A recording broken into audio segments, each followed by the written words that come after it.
করছি না। তো আজকে এখন যেটা বলা সেটা হচ্ছে যে আপনারা গতকাল বিভিন্ন জায়গায়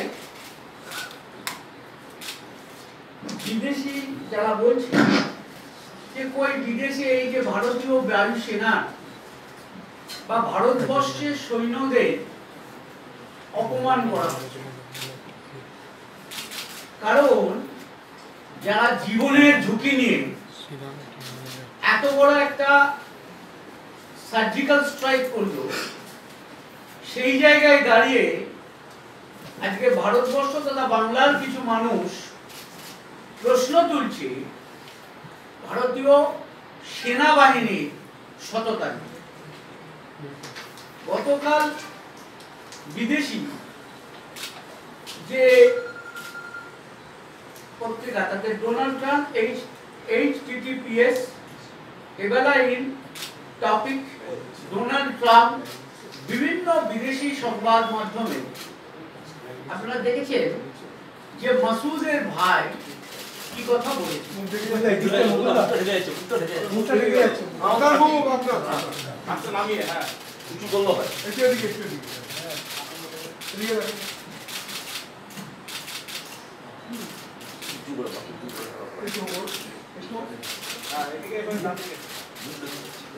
আপনার মুখটা কাটে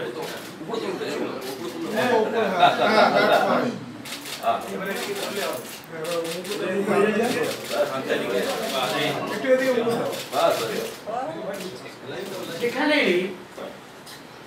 মাসুদের ভাই বলছে যে ভারতীয় বায়ুসেনার স্ট্রাইকে জঙ্গি সংগঠনগুলোর ঘাঁটিগুলো গুড়িয়ে গেছে এবং বহু মানুষ, বহু জঙ্গি মারা গেছে। সেখানে দাঁড়িয়ে পশ্চিমবাংলার এবং ভারতবর্ষের কিছু মানুষ বলছে কত মানুষ মারা গেছে, কতজনের ক্ষয়ক্ষতি হয়েছে। স্বাভাবিকভাবেই এটা ভারতীয় সেনাবাহিনীকে অপমান করা হচ্ছে, এটা দেশদ্রোহিতার শামিল।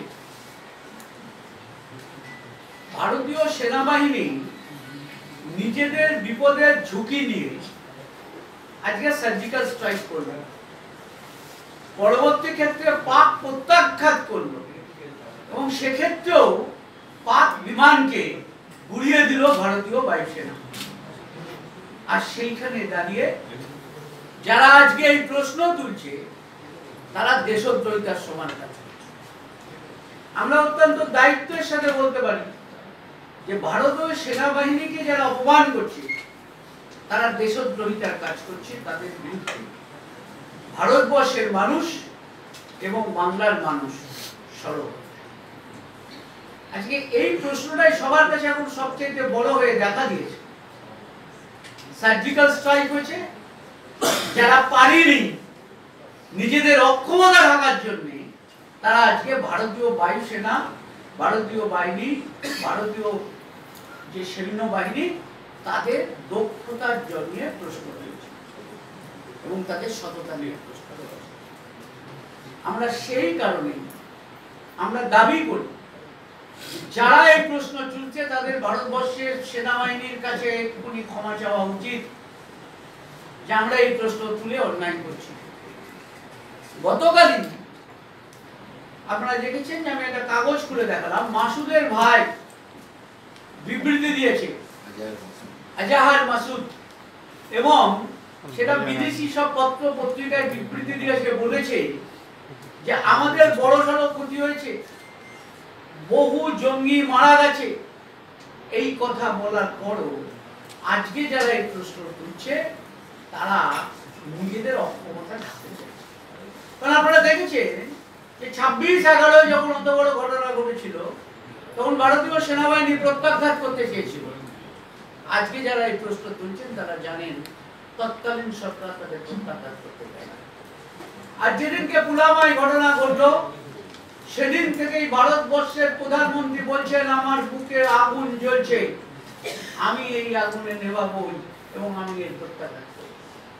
আজকে দাঁড়িয়ে যারা এই কাজ বলছে সেই আমার মনে হচ্ছে 62 সালের কথা, ভারতবর্ষ চীনকে আক্রমণ করেছে, চীন ভারতবর্ষকে আক্রমণ করে।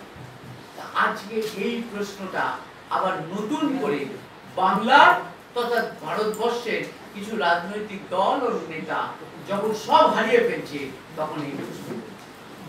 তাই আজকে আপনাদের তড়িঘড়ি থেকে বলছি যে এই ঘটনা বলছি যে আজকে ভারতবর্ষ সৈন্যবাহিনী সততার সাথে দক্ষতার সাথে যে অ্যাকশন নিয়েছে সেই অ্যাকশনের কোনো জবাব নেই। আমি তাদের ভারতীয় সেনাবাহিনীকে স্যালুট জানাই এবং আমি মনে করি ভারতবর্ষ এখন কেউ তাকে চোখ রাঙাবে, পাল্টা চোখ রাঙানোর জায়গায় ভারতবর্ষ আছে।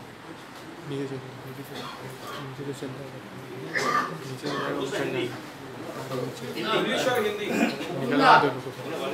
এটা তো জানা দরকার কতজন মারা গেছে, কতজন মারা গেছে তাহলে তোমাকে যেতে হয় গুনতে।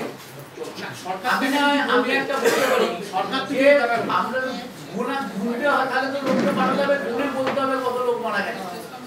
বড় সড়ো ক্ষতি হয়েছে, বড় মানুষ মারা গেছে, এটা এ সম্বন্ধে তো তারাই বিবৃতি দিয়ে বলছে। তাহলে সেটা কত হয়েছে তাহলে ভারতবর্ষকে বলতে হয় যে কে যাবে গুনতে। সংখ্যা নিয়ে থাকতেই পারে, কিন্তু বড় সড়ো ক্ষতি হয়েছে এটা কে বলছে? আমি বলছি নাকি? কে বলছে কথাটা? কে বলছে? আমি বলছি নাকি? পশ্চিম বাংলাতেও ন্যাশনাল ফ্ল্যাগ নিয়ে মিছিল করলে তাকে গ্রেফতার করা হচ্ছে। কোথায় দাঁড়িয়ে আছি আমরা? ভারতবর্ষের জাতীয়তাবোধ ন্যাশনাল ফ্ল্যাগ নিয়ে যদি কেউ মিছিল করে তাকে গ্রেফতার করা হচ্ছে, তাদের ডিটেইন করা হচ্ছে। সুতরাং এটা অত্যন্ত দায়িত্বের সাথে আমরা বলছি ভারতবর্ষের সেনাবাহিনীর সততা দক্ষতা নিয়ে কোনো প্রশ্নের কোনো জায়গা নেই। কিন্তু একটা জিনিস তো আপনি বলছেন যে ধরুন সেই দিনকে প্রধানমন্ত্রী একরকম বলেছেন, সংখ্যা একরকম এসেছে সরকারের বা সেনাবাহিনীর তরফ থেকে, কোনো জায়গা থেকে কি কোনো সংখ্যা আসেনি। সবাই বলেছে যে একটা বড় সড়ো আঘাত হয়েছে এবং সেনাবাহিনীর আজকেও চিফ যিনি ছিলেন তিনিও আজ বিবৃতি দিয়ে বলেছেন যে আমরা আমাদের টার্গেট অ্যাচিভ করেছি। সুতরাং স্বাভাবিকভাবে এইরকম ভাবে বলা যায় না যে কত সংখ্যা হলো। অমিত শাহ বলেছেন 250। আবার বলছি বলছেন যে একজনও মারা যায়নি। না না, আনোয়ারিয়ার কথা বলে তো লাভ নেই, আমি সেনাবাহিনীর কথা বলুন। সেনাবাহিনী এই স্ট্রাইকটা করেছে এবং সেনাবাহিনী স্ট্রাইক করার পর তারা বলছে উই আর অ্যাচিভ দ্য গোল, এবং তাদের যাদের ওপর আঘাত হয়েছে তারা বলছে যে আমাদের বড় বড় ক্ষতি হয়েছে, আমাদের জঙ্গি ঘাঁটিগুলো সব গুড়িয়ে দেওয়া হয়েছে। This statement is not made by ourselves. Statement made by the brother of Jaish Mohammed, Azhar Masood. Mukunda, the opposition parties like the Trinamool Congress is saying that that the BJP is trying to politicize the armed forces and reduce it to a private property of Mr. Shah and Mr. Modi. The question does not arise of politicization.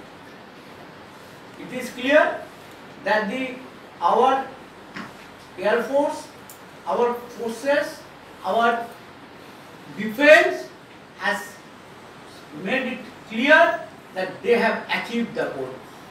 On Pulwama, 49 people were killed by the terrorists, and on that very day, our government has taken a tough stand that we will retaliate. And they have done it. It is a success of the Indian defense. I want to answer your question. One line I want to add. Please ask Srimati Mamata Bandyopadhyay that the Air Force targeted Pakistan territory or the terror camps to protect BJP or to protect India. She should answer when she is saying that we are using this thing, Air Force or Indian Army, as private organization of BJP. She should answer that Pulwama, all the Shaheed, they have given their life for BJP or for India. The Air Force gone out to Pakistan territory, destroyed the terror camps for India, protecting India or BJP. She should be ashamed of saying such thing when she is taking down the honor and integrity of our army, air force, navy, and it should be protested throughout India, and Bengal will reply to her such atrocious allegations. Of course. How will Bengal reply? In what? Bengal will reply when they will get the opportunity against Mamata, that is in the parliament and democracy, they will answer. Mukul दा, कल विजय संकल्प rally जो निकलने वाली थी आप लोगों की ज्यादातर जगह से निकल नहीं पाई पुलिस और प्रशासन That on that issue we have today made the CEO and I make a press conference there. I have told them that what is happening in the Bengal. So I am not repeating the same thing here. ये हिंदी में आप बोलिए क्या না অনেকে ছিল না তাই একটু বলে দিন क्या इलेक्शन कमीशन को आपने क्या कहा है क्या आप बताओगे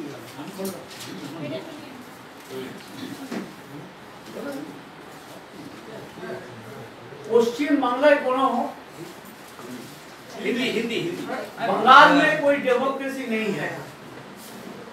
विश्व संकल्प दिवस ये बीजेपी का जो घोषित कार्यसूची है, विजय संकल्प दिवस, ये ऑल ओवर इंडिया हुआ है।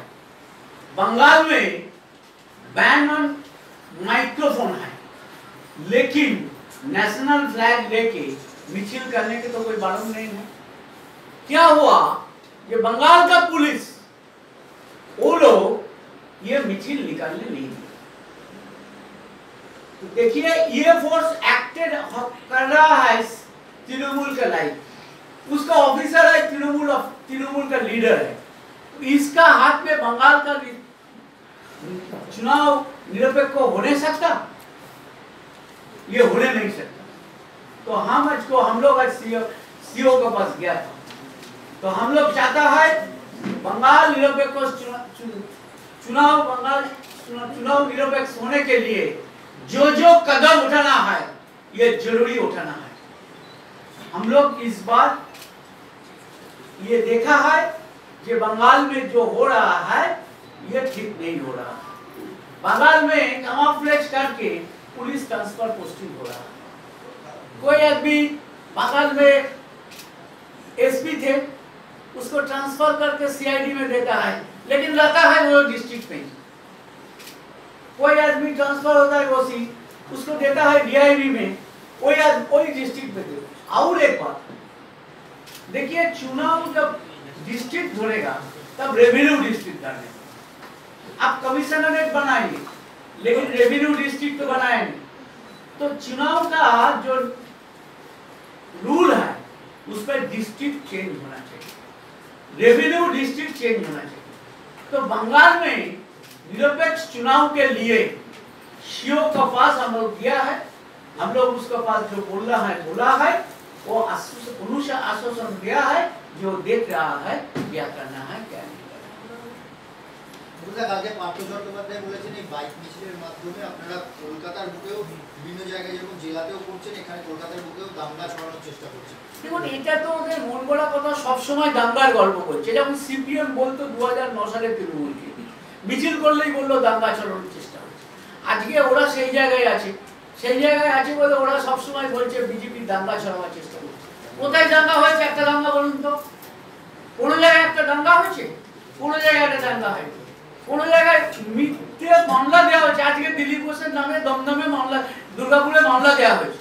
কি করতে গেছিল? দুর্গাপুরে দাঙ্গা চালাতে গেছিল দিলীপ ঘোষের নামে মিথ্যে মামলা দেওয়া। যে গাড়িটা ছিল ওটার মধ্যে পুলিশ লেখা ছিল বলে একটা মামলা দেওয়া। উনি যে গাড়িতে গিয়েছিলেন, উনি জেনে রাখুন, উনি হচ্ছে সেন্ট্রাল গভর্নমেন্ট প্রজেক্ট, সেন্ট্রাল গভর্নমেন্টের এজেন্সি প্রজেক্ট, অর্থাৎ স্বাভাবিকভাবে সেই গাড়িতে তো পুলিশ লেখা থাকবে।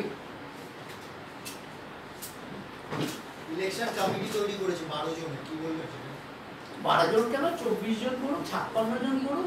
ওদের এখন ওরা মানে নিজেদের মধ্যে এওকে বিশ্বাস করে না, পার্থ বিশ্বাস করে না, বক্সি বিশ্বাস করে না, পার্থকে। ওরা এখন আতঙ্কে ভুগছে, কে নেবে না নেবে। আলটিমেটলি তো ডিসিশন নেওয়ার একজনই মালিক। ওই দলে আমাদের সব কমিটির মূল্য আছে নাকি? আমি দীর্ঘদিন ওই দল করে এসেছি, এসবের কোনো মূল্য আছে নাকি? বিজেপি প্রার্থী কে কে হবে বলুন? এটা তো করবে বিজেপি সেন্ট্রাল পার্লামেন্ট। এটা তৃণমূল কংগ্রেস নয়, এটা জিডিপি নয়, এটা ইডিপি নয়, যে একটা লোক সিদ্ধান্ত নেবে। সিদ্ধান্তটা নেবে হচ্ছে সেন্ট্রাল পার্লামেন্টারি বোর্ড। কিছু নাম তো যাবে। সেই সেন্ট্রাল পার্লামেন্টারি বোর্ড নিজস্ব ভঙ্গিমায় তারা অ্যাসেস করছে কাকে প্রার্থী করলে ভালো। মানে আপনারা তো কিছু নাম পাঠাচ্ছেন। না, আমাদের এখানে সেরকম কোনো সিদ্ধান্তই হয়নি, কোনো সুপারিশ যাচ্ছে না, কোনো সুপারিশও যাচ্ছে না, এবং এই সুপারিশ যেতেও বারণ করেছে। মানে আপনারা রাজ্যের পক্ষ থেকে 42 আমাদের 42টা নাম পাঠাতেই বারণ করেছে। কেন্দ্র বলেছে যে আমরা আমাদের প্রক্রিয়ায় আমরা অ্যাসেস করে নিচ্ছি right man in right post. এই যে আপনি ফোন করছেন, খবর হচ্ছে প্রার্থী হওয়ার জন্য। আমি তো সবাইকেই বলছি, আমি যেমন শোভন চ্যাটার্জিকে বলেছি, আমি ববি হাকিমকে বলেছি যে চলে আয় আমাদের দলে। তাতে কি হয়েছে? কিন্তু হ্যাঁ, বৈশাখীকেও বলেছি যে চলে আয় আমাদের দলে। আপনারা 12 জনের যে কমিটি তার মধ্যে কাউকে ফোন করেছেন? এই তো অনেকে বলেছি।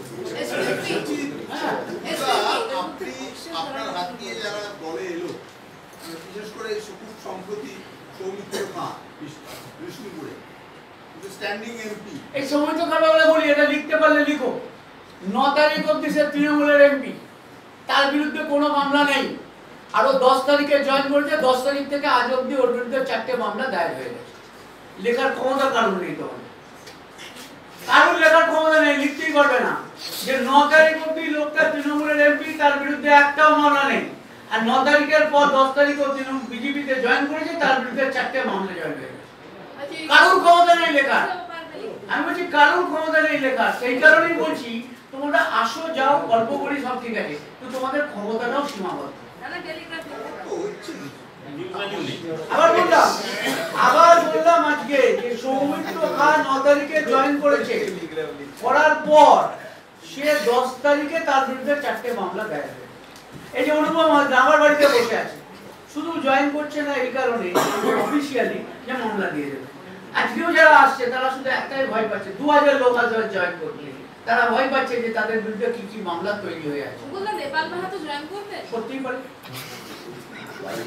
আর তাহলে মুনমুন সেন সন্ধ্যারা এগুলো বলে দিন। এরাও জয়েন করতে পারে, মুনমুন সেন জয়েন করতে পারে, সন্ধ্যা রায় জয়েন করতে পারে, রাইমা সেন জয়েন করতে পারে, বহু লোক জয়েন করতে পারে, কোচবিহারের এমপি পার্থ জয়েন করতে পারে।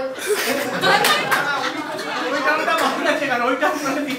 ঈশ্বরের ওই নামটাই তো বাকি আছে। বলে নাম বলতে বলুন, মমতা ব্যানার্জি তো লোকসভায় লড়বে না। মমতা ব্যানার্জি তো লোকসভায় লড়বে না, তাই ওই নামটা বলছি না।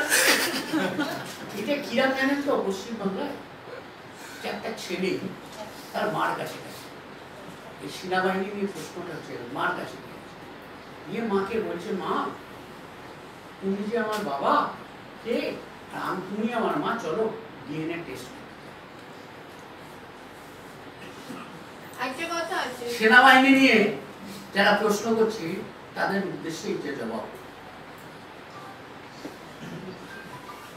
মাকে গিয়ে ছেলে বলছে চলো ডিএনএ টেস্ট করি, যে আমি তো আমার বাবাকে, তুমি আমার মা।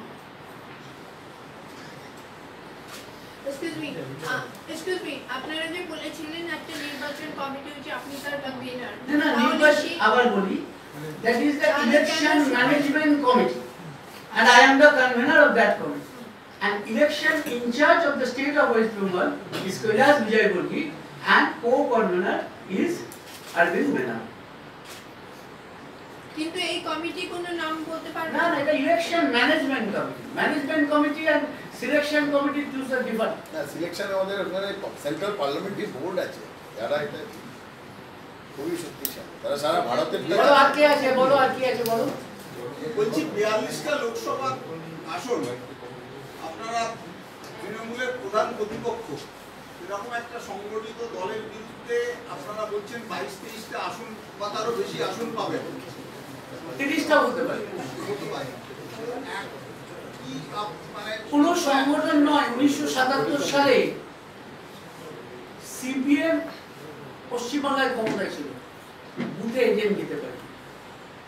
2009 সালে আমরা 26টা আসন পেয়েছিলাম তৃণমূল কংগ্রেসের পক্ষে থেকে, তখন আমি তৃণমূল কংগ্রেসে। অধিকাংশ বুথে এজেন্ট ছিল না। দক্ষিণ কলকাতায় মমতা ব্যানার্জির কেন্দ্রে কম করে 300টা আসন বুথে কোনো এজেন্ট ছিল না।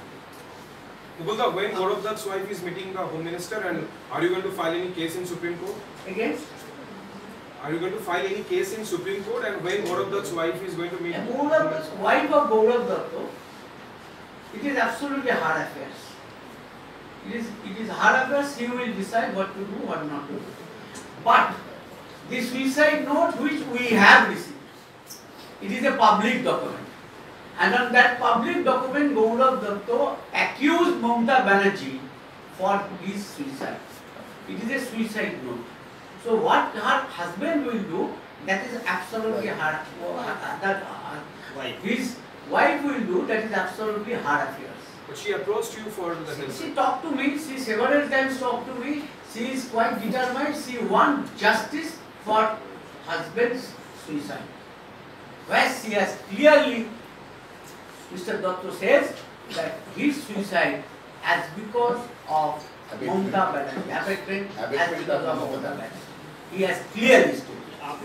কিন্তু আমি আবারও বলছি একটা কথা, যে আপনি যেটা বললেন যে সেই সময় অনেক জায়গাতে প্রার্থী ছিল না, এজেন্ট ছিল না, প্রার্থীরা এজেন্ট ছিল না, কিন্তু তা সত্ত্বেও মানুষ ভোট দিয়েছে। তো সেই যে একটা মানুষের মধ্যে যে একটা রিপোর্ট বা একটা বিরুদ্ধ সেই পরিস্থিতি, মানে সেই সময় আপনিও জানেন যে সেই ঘটনা। আমি আবার একটা কথা বলি যে আমি রাতে গাড়ি ইয়েতে আসছিলাম, আমার গাড়িতে আস্তে আস্তে আমি সবাই যেন সিগারেট খাই, আমার ম্যাচেস নেই, তার পাশে একটা প্রাইভেট গাড়ি যাচ্ছিল। সেই প্রাইভেট গাড়িটাকে আমার যে সিকিউরিটি সে জিজ্ঞেস করেছে, ভাই সাহেব সিগারেট ইয়ে হ্যাঁ ম্যাচেস হ্যাঁ? তো গাড়িটা দাঁড় করিয়ে আমাকে ম্যাচেসটা দিয়ে বললো, আমরা गाड़ी में वो बीजेपी का झंडा है, इसलिए हम मैचेस दिए। I think this is the answer. আজকে 2000 লোক জয়েন করবে, একটু থেকে যাবেন, জয়েনিং হবে। আপনারা কোন কোন ডিস্ট্রিক্ট থেকে জয়েন করছে মুকুলদা? আজকে বীরভূম আছে, নদিয়া আছে, জলপাইগুড়ি আছে, উত্তর 24 পরগনা আছে। ভোটের আগে বড় কোনো জয়েনিং, বহু বড় জয়েনিং হবে। তো বললাম তুমি দায়িত্ব নাও যে পুলিশ মামলা করবে না, তাহলে তোমাকে আমি লাইন দিয়ে জয়েনিং দেব। সেটা কোথায় হবে? এখানে হবে না দিল্লিতে হবে, এখানেও হবে। আর এখনো অবধি কত মামলা আছে যে ফলস কেসে? আমার এগেইনস্টে 29টা। আমি 1 বছর হয়েছি জয়েন করেছি তৃণমূল ছেড়ে। তৃণমূলে জয়েন করার আগে অবধি আমার বিরুদ্ধে কোনো মামলা নেই।